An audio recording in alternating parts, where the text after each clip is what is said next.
ज्ञानम नमो वज्रायानम नमो लोहे सदसाहुनम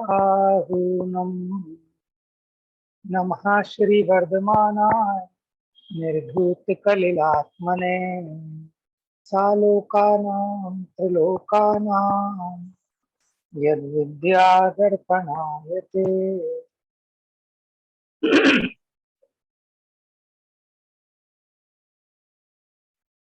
तो कल हमने बात प्रारंभ की थी, घर घर चर्चा रहे धर्म की, दुष्कृत दुष्कर हो जावे।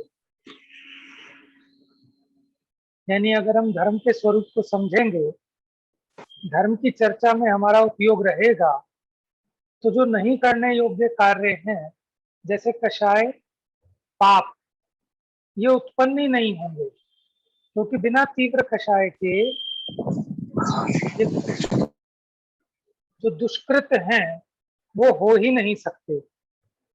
जैसे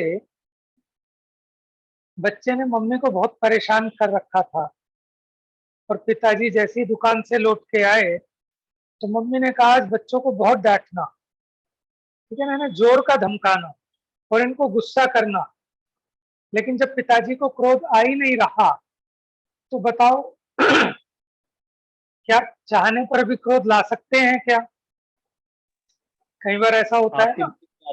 वीडियो नहीं आ रही आपकी। वीडियो अभी आ जाएगी।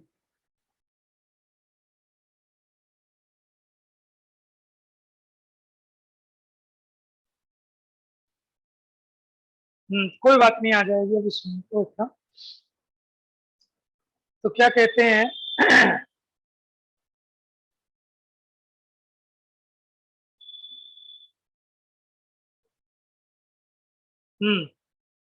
तो मम्मी कहती है कि इन बच्चों को धमकाओ, गुस्सा करो, लेकिन आप चाहकर भी गुस्सा ला नहीं सकते। क्यों? कि जब तक आपको तीव्र कषाय नहीं होगी उस जाति की, तो आप चाहकर भी क्रोध नहीं कर सकते। तो इसका मतलब अगर ये जीव अपने उपयोग को तत्व, और जब उस तीव्र कषाय उत्पन्न नहीं होती, तो फिर तीव्र कषाय में होने वाले पाप और दुष्कृत हो ही नहीं सकते। अगर आप लोगों की किसी की कोई प्रश्न है, कोई शंका है, कोई जिज्ञासा है, तो आप पूछ सकते हैं पहले, है ना, क्योंकि आप लोगों को मौका नहीं मिलता फिर पूछने का लास्ट में।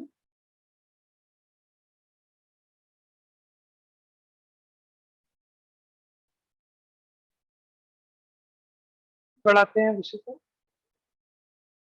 तो आज हम देखते हैं थोड़ा सा धर्म के स्वरूप के बारे में, रत्नकरण श्रावकाचार्य जी के आधार से।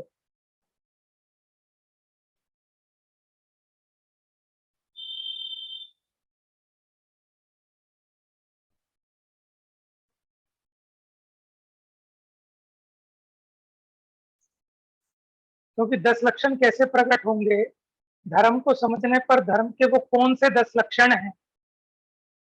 अच्छा ये बताओ, धर्म के लक्षण 10, कभी आपने सोचा कि धर्म के लक्षण 10 ही क्यों गिनाए जा रहे हैं? क्या 11 नहीं हो सकते? क्या 20 नहीं हो सकते? हम्म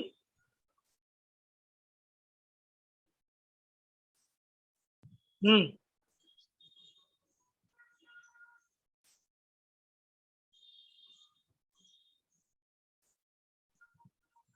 देखिए, ये तो मोटे मोटे गिना दिए हैं आपको 10 लक्षण। ठीक है, धर्म के चलिए लक्षण 10। तो अनंत हो सकते हैं, क्योंकि आत्मा में अनंत गुण है और धर्म प्रकट होने पे अनंत गुणों की शुद्ध पर्याय प्रकट होती है। लेकिन ये जो 10 गिनाए हैं, ये मुख्य रूप से गिना दिए, क्योंकि क्रोध, मान, माया, लोभ, ये मुख्य कषाय हैं। इनके अभाव रूप क्षमा, मार्दव, आर्जव, शोच बता दिया। 5 पापों के त्याग रूप संयम बता दिया। इच्छा के निरोध रूप तप बता दिया।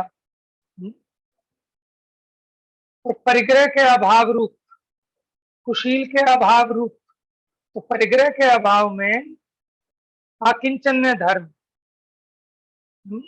और अब्रह्म के अभाव में ब्रह्मचर्य धर्म। तो इस प्रकार इन 10 धर्मों का निरूपण किया गया है। चलिए देखिए, थोड़ा सा पढ़ते भी हैं, कई दिनों से पढ़ नहीं पाए। ये पेज नंबर कौन सा है? अच्छा, है आपके पास ग्रंथ? हाँ जी। अगर आपके पास ग्रंथ है तो उसमें शायद पेज आगे पीछे हो सकता है। इसमें 316 नंबर पेज है। अच्छा। 316 नंबर पेज। ये 10 धर्मों का स्वरूप समाप्त हो गया, उसके लास्ट में है। नहीं तो आप स्क्रीन पे भी दिखाई दे रहा होगा आपको। मिल गया भैया, आ गया। हाँ, मिल गया ना। देखिए, हाँ धर्म जी। कैसे प्रकट होता है, बाकी लोगों को दिखाई दे रहा है ना। भगवान अरहंत देवादि देव के मुखारविंद से प्रकट हुआ 10 लक्षण वाला धर्म आत्मा का स्वभाव है, पर वस्तु नहीं है। ठीक है, ये धर्म जो है आत्मा का स्वभाव है। वस्तु सहावो धम्मो, वस्तु के स्वभाव को धर्म कहा था। क्रोधादि कर्म जनित उपाधि दूर होने पर स्वयमेव आत्मा का स्वभाव प्रकट हो जाता है। देखो, जैसे हमने बताया था, पानी को गर्म करने के लिए तो निमित्त मिलाना जरूरी है, लेकिन पानी को अपने स्वभाव में शीतल रूप लाने के लिए किसी निमित्त की आवश्यकता नहीं है। इसी प्रकार क्रोध करने के लिए तो आपको चाहिए, क्या चाहिए, कि क्रोध प्रकृति का तीव्र उदय चाहिए। लेकिन क्रोध प्रकृति का उदय दूर होने पर वो आत्मा स्वयमेव क्षमा रूप परिणमित होता है, क्योंकि जो स्वभाव है, स्वभाव के लिए किसी पर निमित्त की आवश्यकता नहीं है। लेकिन विभाव करना हो तो उसके लिए हमें पर निमित्त चाहिए। देखिए, क्रोध के अभाव से क्षमा गुण प्रकट होता है। देखो, क्षमा आत्मा का स्वभाव है और क्रोध विकार है। विकार के जाने पर सहज आत्मा का क्षमा गुण प्रकट होता है। अब क्षमा का नाम ये नहीं है कि हम किसी से क्षमा मांगे तभी अपने को क्षमा गुण होगा। ये तो आत्मा के भाव का नाम है, क्योंकि व्यक्ति ऐसे भी देखे जा सकते हैं कि दुनिया से क्षमा मांगते हैं, लेकिन फिर भी भीतर में क्रोध कषाय से जलते रहते हैं और मुनिराज किसी से क्षमा मांगने नहीं जाते। लेकिन समस्त संसारियों के प्रति, यहाँ तक कि एक इंद्रिय के प्रति भी जिनको क्षमा भाव है, मैत्री भाव जगत में मेरा सब जीवों से नित्य रहे।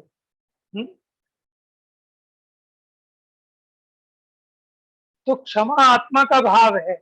उसके लिए जरूरी नहीं है कि क्षमा मांगने वाला हो अथवा क्षमा करने वाला कोई हो, क्योंकि धर्म स्वाधीन है, धर्म पराधीन नहीं।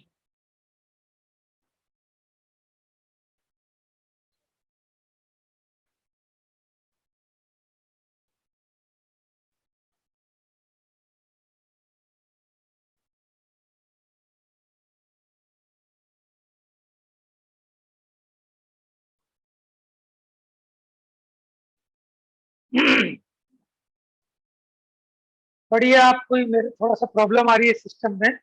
आपको स्क्रीन दिखाई दे रही है तो पढ़ो। नहीं दिखाई दे रही। ये वाली धर्म कैसे प्रकट होता है? नहीं दिखाई दे रही है आपको भी स्क्रीन? नहीं दिखाई दे रही। दिख रही है, दिख रही है। दिख रही है, दिख रही है।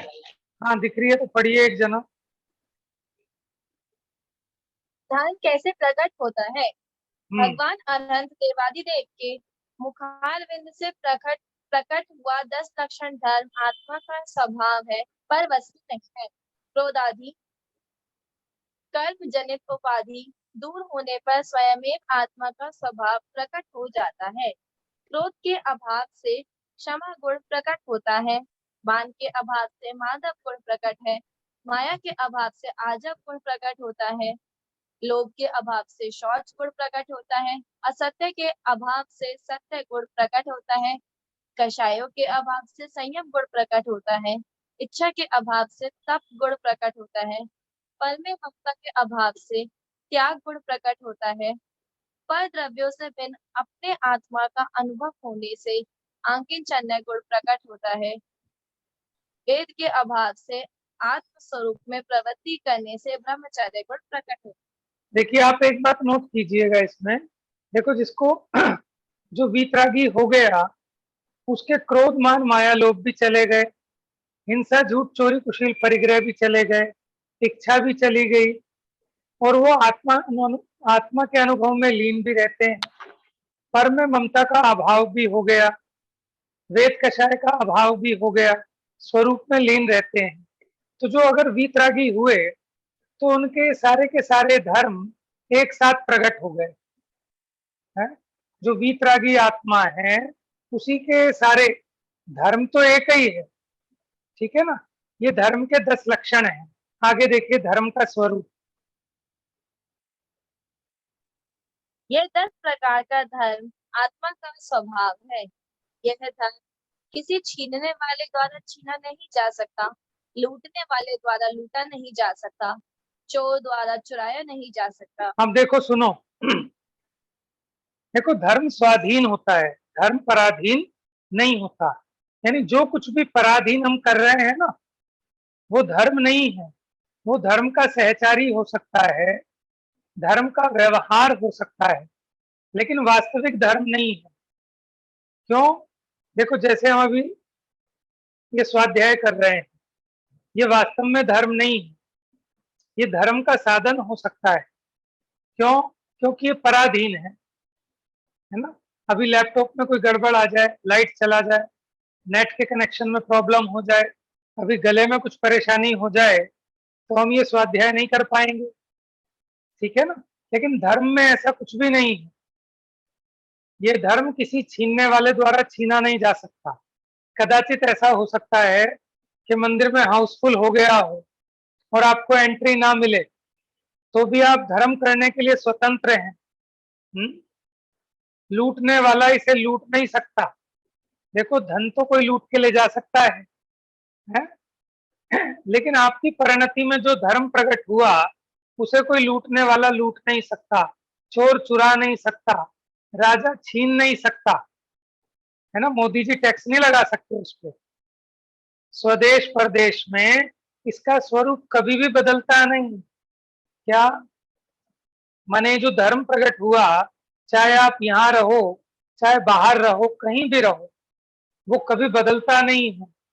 किसी के बिगाड़ने से बिगड़ता नहीं, धन से खरीदा नहीं जा सकता कि जो पैसे वाले हैं उनको ज्यादा धर्म हो जाएगा। आकाश में, पाताल में, दिशा में, पहाड़ में, जल में, तीर्थ में, मंदिर में कहीं भी धर्म रखा नहीं है। और हम धर्म के लिए कहाँ कहाँ क्या क्या करते हैं, करने की मनाही नहीं है। लेकिन हम जो सोचते हैं कि हमने एक चक्कर लगा दिया मंदिर का तो हमारा आज का काम पूरा हो गया, है ना, हमने अपने कोटा पूरा कर दिया। तो भैया इससे धर्म नहीं होता, क्योंकि यहाँ धर्म थोड़ी ना रखा है कि आप जाओगे और ले आओगे। धर्म तो आत्मा का अपना स्वभाव है। धर्म का लाभ, धर्म की प्राप्ति, सम्यक ज्ञान। सम्यक ज्ञान माने सही समझ, और श्रद्धान माने उसकी पक्की प्रतीति, उससे होता है। धर्म करना सुगम है या कठिन है? आप बताइए, आपको क्या लगता है, धर्म करना सुगम है या सुगम है। कठिन है? सुगम है। देखो यहाँ जो लिखा है वो मत बताओ। सुगम है, सुगम। समझ में आ जाए तो आसान, नहीं समझ में आए तो मुश्किल। हाँ और अगर है ना, हमने तो विचार करना है, ईमानदारी का जवाब चाहिए, ठीक है ना। क्यों? कि देखो हमें अपना रोग मिटाना है। जब हम अपने आप को ही छलेंगे तो फिर बीमारी मिटने वाली नहीं है। बुखार तो है और हम कह रहे हैं कि नहीं नहीं मैं तो ठीक हूँ, तो फिर कभी भी बुखार मिटाने का उपाय नहीं करेंगे। उसी प्रकार अपने को तो धर्म लगता है महाकठिन और कर्म करना लगता है बड़ा सरल।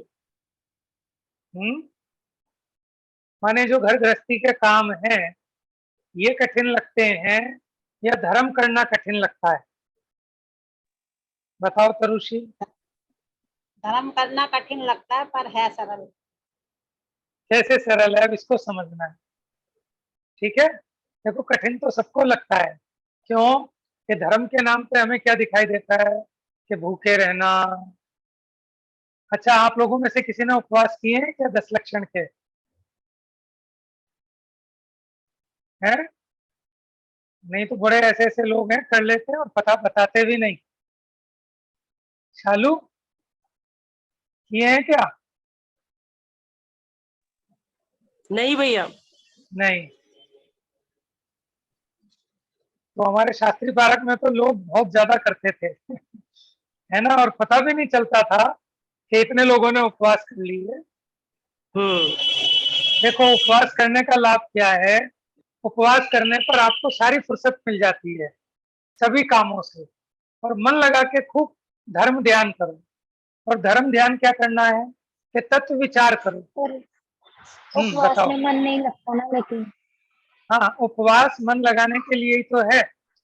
देखो उपवास लेकिन में मन लगता नहीं नहीं। लगाना, मैं बता रहा हूँ अभी। 1 मिनट। हाँ, देखो उपवास में मन नहीं लगता। उपवास का मतलब क्या है? उप माने होता है नजदीक, वास मैंने रहना, ये नजदीक रहना। किसके नजदीक रहना? आत्मा के नजदीक रहना। देखो, जब हमें खाना खाना होता है तो खाना खाने के बाद उसको पचाना भी होता है। समझ में आया? माने आपने जो 10 मिनट में भोजन किया उसको पचाने के लिए 6 से 8 घंटे चाहिए। आपकी सारी एनर्जी वहां लगती है अंदर।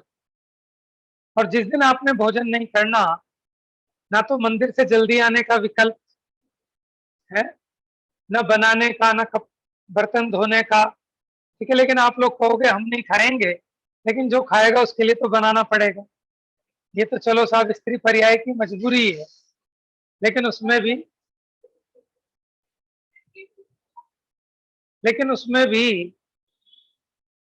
देखो सभी लोग ये जानते हैं कि भाई इसने उपवास किया हुआ है, तो सब कहते हैं भैया आप तो धर्म करो, आप मंदिर जाओ, हम अपने आप कर लेंगे। तो क्या लाभ होता है उपवास करने का? उपवास में हम बहुत सारे विकल्पों से बच जाते हैं, और हमारी इंद्रियों में ज्यादा ताकत होती है ना, तो ये ज्यादा खटपट मचाती है। आप देखना कभी भी ज्यादा चंचलता रहती है उपयोग की, और जब आप इसको ज्यादा कुछ नहीं देते जरूरत से ज्यादा, तो ये भी इंद्रियां शांत रहती हैं। जैसे बच्चा है ना, उसकी इच्छा जितनी पूरी करोगे उसकी डिमांड उतनी ज्यादा बढ़ती जाए। ऐसे ये शरीर है, आप इसकी जितनी इच्छा पूरी करते हैं उतना उतना इसकी डिमांड बिगड़ती जाती है। हम कहते हैं ना अमीरों के बच्चे बिगड़ जाते हैं। क्यों बिगड़ जाते हैं अमीरों के बच्चे? क्योंकि कुछ कमी नहीं है। बच्चे ने झूठ मूठ कहा कि मोबाइल चाहिए, ले बेटा।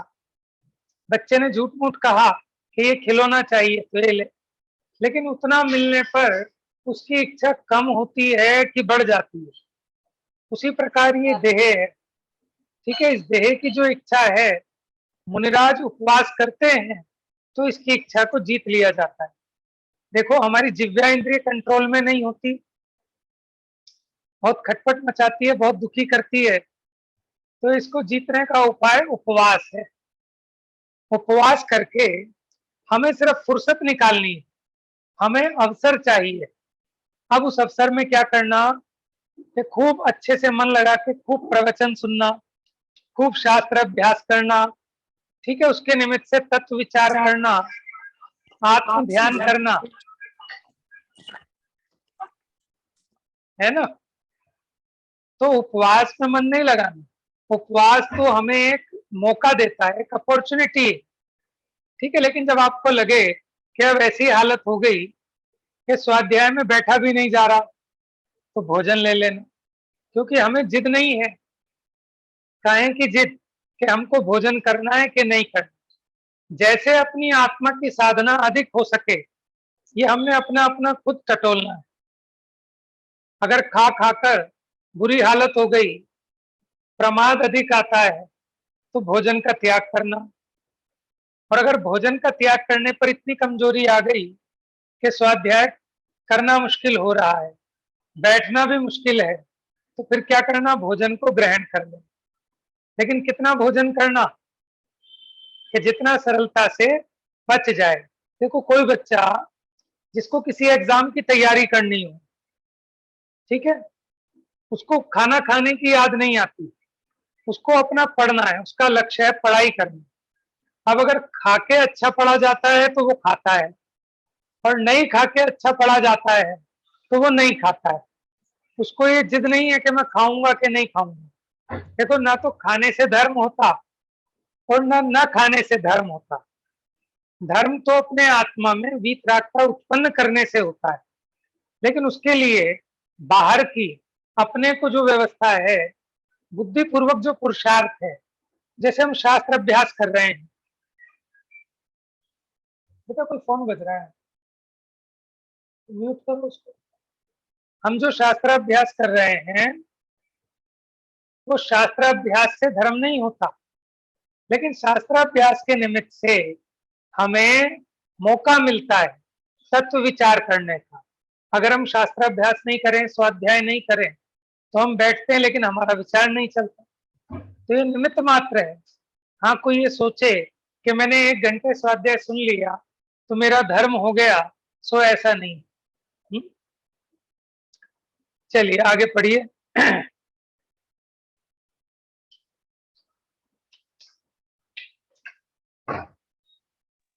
धन करना इतना सुगम है कि बालक, वृद्ध, युवा, धनवान, निर्धन, बलवान, निर्बल, सहाय सहित, सहाय रहित, रोगी, निरोगी सभी के द्वारा धारण किया जा सकता है, हाँ जी, स्वाधीन है। तो क्या कह रहे हैं कि बच्चा भी धर्म कर सकता है। कि हाँ, आपने पुराणों में कथाएं देखो, जिनसेन मुनि, उन्होंने कभी जिंदगी में जीवन में कभी वस्त्र नहीं पहने। 8 साल तक के थे तब बच्चे ऐसे ही रहते थे, और 8 साल के होने पे दीक्षा ले ली है। तो बालक भी, आपको पता है, जो सिमंदर परमात्मा है विदेह क्षेत्र में विराजमान, उन्हें किस उम्र में केवल ज्ञान उत्पन्न हो जाता है? हाँ, 8 वर्ष में। 8 वर्ष में दीक्षा लेते हैं और केवल ज्ञान प्रकट कर लेते हैं। कितना होता है 8 वर्ष का बालक है? आप सोचो, आप कल्पना कर सकते हो कि उसको धर्म हो सकता है? तो देखो, जो बालक कर सकता है, वृद्ध माने बूढ़ा भी कर सकता है, युवा भी कर सकता है, धन वाला भी कर सकता है, बिना धन वाला भी कर सकता है। जिसके शरीर में बहुत ताकत हो वो भी कर सकता है, जिसके शरीर में ताकत नहीं है वो भी कर सकता है। सहाय सहित माने जिसकी सहायता करने वाले बहुत हों वो भी कर सकता है, और जिसकी कोई सहायता करने वाला नहीं है वो भी धर्म कर सकता है। रोगी भी कर सकता है, माने जो आईसीयू में पड़ा है बेड पर, क्या वो धर्म कर सकता है? देखो, जिसे हम और आप धर्म मानते हैं, जिसे हम और आप धर्म मानते हैं, वो धर्म तो नहीं कर सकता, क्योंकि मंदिर नहीं जा पाएगा, पूजा नहीं कर पाएगा। तत्व विचार तो कर सकता है। तत्व विचार कर सकता है, उसके माध्यम से अपने परिणामों को सुधार सकता है। तो आप ये बताओ, अभी लास्ट कौन ऐसा व्यक्ति है जो हॉस्पिटलाइज हुआ था लास्ट?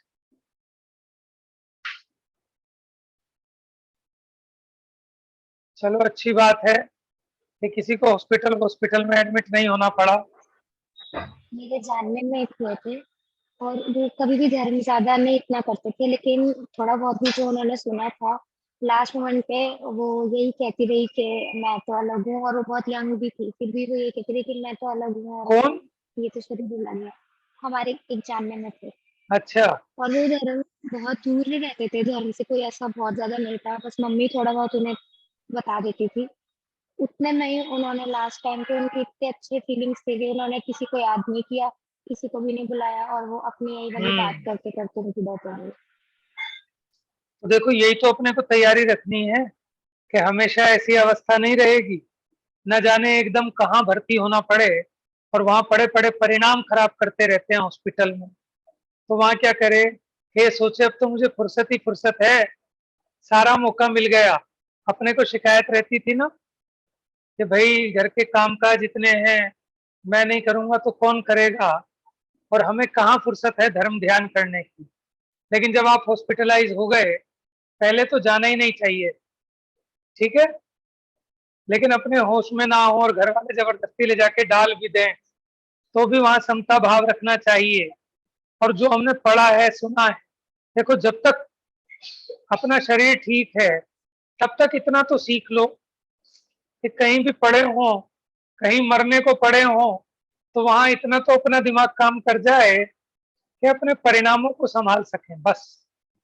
चाहे हम किसी को ना समझा सकें, लेकिन एक खुद को समझा सकें, इतना कम से कम इतना ज्ञान तो बहुत जरूरी है। तो इतना ज्ञान तो हर व्यक्ति अर्जित कर सकता है। जो सैनी पंचेंद्रिय है, जिसके मन है, ठीक है ना, चारों गति के जीव, आपको पता है नारकी जीव भी सम्यक दर्शन प्राप्त कर लेता है। स्वयंभू रमण समुद्र में असंख्यात त्रियंच ऐसे हैं कि जो सम्यक दृष्टि ही नहीं, अणुव्रति भी है 5वें गुण स्थान में। तो आप ये बताओ, जब एक हाथी हमसे ज्यादा समझदार है क्या है? जब एक हाथी सम्यक दर्शन प्रकट कर सकता है, तो हम में ऐसी कौन सी कमी आ गई? जीव को सोचना चाहिए। और तो और जो जीव कोमा में पड़ा है ना, कोमा में, वो भी अपना धर्म का रस पी सकता है अपने चिंतन के आधार पर। आप ये सोचो, आपको स्वाध्याय करने के बाद कैसा फील होता है? कैसा फील होता है? जैसा गोलगप्पे खाने के बाद फील होता है? बहुत अच्छा और लाइट फील होता है। बहुत अच्छा, निर्भरपना लगता है भैया, निर्भरपना लगता है। निर्भर। गोलगप्पे खाने के बाद तो रिग्रेट होता है, मन भी हाँ, करता है पर फिर रिग्रेट होता है, समझ में। इसके बाद रिग्रेट नहीं होता है। अब आप ये सोचो, अच्छे की तुलना कैसे करें कि जैसे हमने अपनी मनपसंद कोई मूवी देखी, उसके बाद हमें जो मजा आया, क्या ऐसे ही मजा आता है स्वाध्याय के बाद? आप देखो, जाति का भेद है कि विषय भोगों को भोगने बाद जिसमें हम आनंद मानते हैं वो, और एक जब हम तत्व विचार करते हैं, तत्व चर्चा करते हैं, उसके बाद जो हमें एक कषायों की मंदता होती है, भीतर में एक संतुष्टि होती है, आत्मा का एक बल प्रकट होता है कि मुझे कोई दुखी नहीं कर सकता जगत में। समझ में आया? हाँ, मुझे मैं ही दुखी करता हूँ अपनी उल्टी बुद्धि से, बाकी दुनिया में किसी का दम नहीं है, यहाँ तक कि भगवान भी मुझे दुखी नहीं कर सकते और सुखी भी नहीं कर सकते। इसका नाम है आत्मबल, कि मैं मेरा कल्याण स्वयं से कर सकता हूं। तो ऐसा आत्मबल प्रकट होता है, सारी चिंताएं दूर हो जाती हैं। लेकिन वो भी डिपेंड करता है, जो जितनी अपने उपयोग की तन्मयता यहाँ करेगा, जो जितना तन्मय होकर इसको सुनेगा, समझेगा, विचार करेगा, उसे उतना ज्यादा आनंद आएगा। तो आनंद शास्त्र में से नहीं आता, आनंद शब्दों में से नहीं आता। आनंद कहाँ से आया? देखो, सबको अलग अलग आता होगा, कोई ऐसा भी होगा जिसको बिल्कुल नहीं आता होगा। तो आनंद का संबंध किससे है? कि हमने प्रवचन अच्छा किया इसलिए आनंद आया, हमने प्रवचन अच्छा नहीं किया इसलिए कम आनंद आया, ऐसा नहीं है। लगता है अपने में से अपना आनंद आता है। अगर हमारे उपयोग की एकाग्रता अधिक है, अच्छी है, हमने अपने परिणामों को शांत किया है, तो हमें क्या होगा कि शांति प्राप्त होगी। और अगर हमारा उपयोग इधर उधर भटका है, अब देखो ये भी हमारी सावधानी चाहिए। देखो, मैं जब कभी प्रवचन में पीछे बैठता हूँ ना, तो पीछे बैठने वालों को प्रमाद आता है, लेकिन जब मैं आगे बैठता हूँ, बिल्कुल जो विद्वान प्रवचन कर रहे हैं उनके सामने, मुझे बिल्कुल आलस नहीं आता। ऐसा क्यों? ऐसा क्यों होता है? कंसंट्रेशन। हाँ, सावधानी रहती है, अटेंशन रहती है, क्योंकि हमें ये भी पता है कि सामने वाले मुझे देख रहे हैं। एक जमाई भी नहीं आती, ठीक है ना। तो ये हमारी बॉडी को भी, दिमाग को भी एक साइकोलॉजिकल इफेक्ट है। और अगर हम पीछे बैठ जाते हैं तो हम अपने आप अपने मन को समझा लेते हैं, अरे कोई नहीं देख रहा, तो बीच बीच में एक दो बार झपकी भी मार जाते हैं, समझ में है। लेकिन आगे बैठे हो तो बिल्कुल झपकी नहीं आती। क्या कारण है कि आप अपने स्कूल में जाके बच्चे की मैडम को कहते हो, मैडम इसको सबसे आगे बिठाना, बच्चे को भी कहते हो कि सबसे आगे बैठना, क्यों है? समझ रहे हैं ना आप। तो ये सावधानी है, हाँ सावधानी है। अब मुझे पता है कि मेरा उपयोग कैसे गहरा जमेगा, तो मैंने वो साधन जुटाए, है ना। अब आप ये सोचो, जैसे आप, आज मेरी वीडियो नहीं है लेकिन मैं तो आप लोगों को देख पा रहा हूँ, लेकिन आप लोगों को उतना कंसंट्रेशन नहीं हो पा रहा होगा क्योंकि आपको मेरा चेहरा, हाव भाव नजर नहीं आ रहे। वीडियो है, दिख रही है आपकी वीडियो। हाँ, आपको लगा देना दूसरे फोन में। तो आप ये देखो कैसा निमित्त नैमित्तिक संबंध है। तो बुद्धि पूर्वक अपने को ऐसा उपाय करना। आप देखो, किसी दिन आप वीडियो बंद करके सुनो और किसी दिन अपनी वीडियो ऑन करके सुनो, तो आप देखना जमीन आसमान का फर्क है। आपको समझ में भी उसी हिसाब से ज्यादा और कम आएगा, आपके परिणामों की विशुद्धि में भी फर्क पड़ता है। जैसे मंदिर में हम जाते हैं, मंदिर में आप पूरे प्रॉपर तरीके से शुद्ध वस्त्र पहन के जाओ, अपने घर से सामग्री, है ना, शुद्ध सामग्री लेके जाओ, फिर आप देखो आपके भाव। और एक आप ऐसे घूमते फिरते ऐसे ही चले जाओ बिना सामग्री के, बिना किसी चीज के, फिर देखो अपने भाव। तो ऐसे निमित्त नैमित्तिक संबंध अपने को समझ में आता है। तो हमें पूरी प्रोसीजर को, है ना, जितना संभव हो उसको फॉलो करना चाहिए, लेकिन उतने मात्र को धर्म नहीं मान लेना चाहिए। हम्म हम्म तो हमने कहा कि ये जो आनंद आता है, ये जो सुख आता है, ये शास्त्र में से नहीं आता, शब्दों में से नहीं आता। कहां से आता है? कि मेरे अपने उपयोग में से आता है। मैं अपने उपयोग को ही भोगता हूं, मैं पर पदार्थ को भोग सकता नहीं हूं। ठीक है, ये तो अभी कमजोरी है, तो हमें ऐसा अवलंबन लेना पड़ता है। लेकिन धीरे धीरे धीरे धीरे हम इस कला को सीख जाएंगे, और जब ऐसा अवलंबन नहीं होगा तब भी हम अपने उपयोग में इस धर्म रूपी रस को पी सकेंगे। समझ में आया? देखो, आप जो बढ़िया और सुंदर भोजन करते हो, वो आनंद भोजन में से नहीं आता। कहां से आता है? जो आप सुंदर और बढ़िया भोजन करते हो ना, आप किसी दिन आंख बंद करके भोजन करो, आप देखना आपको वैसा आनंद नहीं आएगा। आप फोन पे बात करते करते भोजन करो, आपको वैसा मजा नहीं आएगा। आप टीवी देखते देखते भोजन करो, आपको वैसा मजा नहीं आएगा। लेकिन जब आप सब चीज से निर्विकल्प होकर, ठीक है, भोजन पे ही आपकी दृष्टि हो, सुगंध भी आप भोजन की ले रहे हैं, ठीक है, बस माने आप फुल कंसंट्रेट भोजन पे करते हैं, तो भोजन का स्वाद आता है। तो स्वाद भोजन का आया या अपनी एकाग्रता का आया? है? सच्ची बात यह है कि जीव अपने उपयोग को भोगता है। जहां इसका उपयोग लगता है वहां आनंद आता है, और जहां उपयोग नहीं लगता वहां इसको कहता है कि मैं तो थक गया, बोर हो गया। समझ में आया? अब देखो, जिन लोगों को स्वाध्याय समझ में नहीं आता, उनके लिए 1 घंटा पास करना अपने आप में बहुत बड़ा दंड है। उन्हें ऐसा लगता है कि कैसे बैठे कैसे, और 3 घंटे की मूवी उन्हें लगता है जैसे 3 मिनट पहले ही तो आए थे सिनेमा हॉल में और अभी दी एंड आ गया। तो ये कहां से ताकत आ गई? 3 घंटे आप स्वाध्याय नहीं सुन सकते, लेकिन 3 घंटे की फिल्म आप देख सकते हैं बिना थके, बिना अल्टे पलटे, है। और कई लोग तो एक के ऊपर दूसरी, एक शो खत्म हुआ दूसरी, लेकिन किसी को सुना के दिखाओ 3 घंटे, बैठाल के दिखाओ। समझ में आ रहा है? तो जीव किस चीज का आनंद भोग रहा है? अपने उपयोग का। समझ में आया? मुनिराज जंगल में बैठे हैं, 6-6 महीने उपवास को हो जाते हैं, तो काहे से आनंदित हैं? अपने उपयोग से। क्योंकि उन्होंने जिनवाणी के आधार से ये समझ लिया कि मेरा सुख यहाँ है, तो जब मेरा सुख यहाँ है तो मुझे किसी दूसरे की जरूरत नहीं है। देखो, 5 इंद्रिय के भोगों में से आने वाला सुख 5 इंद्रियों में से नहीं आता, वो भी अपने उपयोग में से ही आता है। ठीक है ना? इसकी विशेष चर्चा कल करेंगे। अगर किसी का कोई प्रश्न है पूछ सकते हैं तो पूछ लीजिए, 1-2 मिनट है।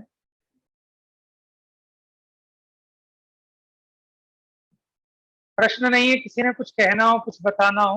मैंने एक क्वेश्चन पूछा था, आप में से ऐसा कौन है कि जो हॉस्पिटल में एडमिट होके आया है लास्ट?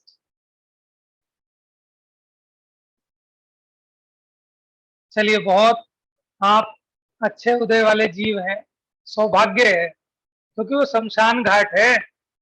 कितनी मरने जैसी हालत हो जाए वहां तो जाना ही नहीं चाहिए। ठीक है ना? अच्छे भले आदमी जाके मर जाते हैं। कोरोना में जो बेचारे हॉस्पिटल नहीं गए वो बच गए, और जो हॉस्पिटल चले गए तो वो लौट के नहीं आए। समझ में आया? लेकिन फिर भी कभी ऐसी दुर्दशा हो जाए ना चाहते हुए भी, आपको जबरदस्ती वो गवर्नमेंट भी तो उठा के डाल देती थी कि अच्छा इसके कोरोना हो गया, वैन आई और उठा के ले गई आपको हॉस्पिटल, तो अब क्या करोगे? तो जेल है। लेकिन जेल में भी रहो, अगर ये तत्व विचार आपके उपयोग में है तो वहां भी ये विचार अगर करोगे तो सारे दुख मिट जाएंगे। ठीक है ना? तो समय थोड़ा है, जल्दी से हम इस विद्या को सीख लें, क्योंकि खबर नहीं है 1 मिनट की भी कि कब क्या हो, कहाँ जाके जन्म ना पड़े, कहाँ किस हॉस्पिटल में लोग कोमा में चले जाते हैं। अच्छे भले यंग पर्सन एक्सीडेंट हो गया और कोमा में पड़े हैं 8 साल से, है ना? वहां किसका सहारा है बताओ? कोई क्या कर देगा?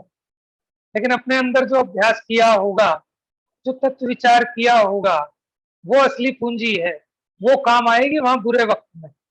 ये पैसा काम नहीं आएगा, ये स्त्री पुत्र संयोग कुछ नहीं कर पाएंगे। आपके आज्ञाकारी बच्चे खड़े होंगे, हाथ पैर तो मल देंगे, लेकिन आपके उपयोग को कैसे सुधारेंगे? समझ में आया? तो आज अभी जो हमने सीखा, हम उस अभ्यास को कर लेंगे तो कहीं भी रहें तो हम सुखी रह पाएंगे। हम इस विद्या को स्वयं सीखें, और जो हमें प्रिय हैं ऐसे अपने बाल बच्चों को, पति पत्नी को, सबको ये अमृत बांटे। देखो, हम अगर कहीं जाते हैं ना और कोई बढ़िया चीज आए तो हमें अपने बच्चे याद आते हैं कि नहीं आते? कि काश मेरे बच्चे भी होते तो वो भी खा लेते, इतनी स्वादिष्ट व्यंजन है।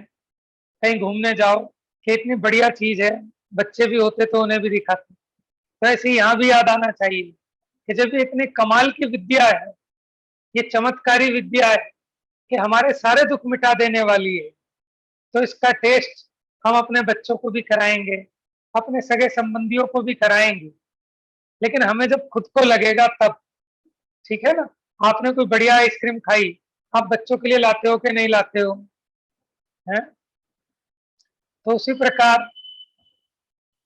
प्रकार पहले तो हम समझें, और हम समझेंगे तो फिर अपने आप हमारे आसपास वाले भी समझने लगे।